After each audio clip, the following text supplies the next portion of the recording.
అందరికీ ముందుగా తెలుగు భాష దినోత్సవ శుభాకాంక్షలు. నా పేరు అజుమన్. నేను 5వ తరగతి చదువుతున్నాను. అమ్మదనం నిండిన కమ్మనైన భాష మన తెలుగు భాష. ఆగస్టు 29 ఈ తేదీకి ఒక ప్రత్యేకత ఉంది. వ్యవహారిక భాష. ఉద్యమకర్త అయిన రామమూర్తి పంతులు గారి పుట్టినరోజు ఈరోజు.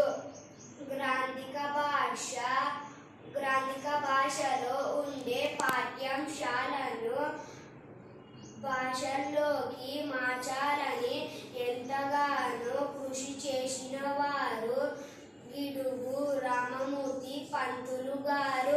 తెలుగు భాషకు చేసిన కృషి చిరస్మరణీయం.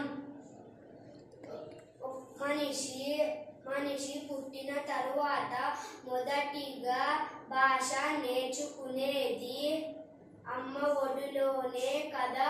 అదే మన మాతృభాష.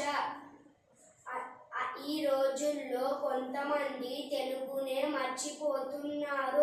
ఇక తెలుగు భాష దినోత్సవాన్ని ఏం గుర్తుంచుకుంటారు అని అనుకోవడం కొద్దిగా ఆలోచించాల్సిన విషయమే. తెలుగు భాష దినోత్సవ శుభాకాంక్షలు. ధన్యవాదాలు.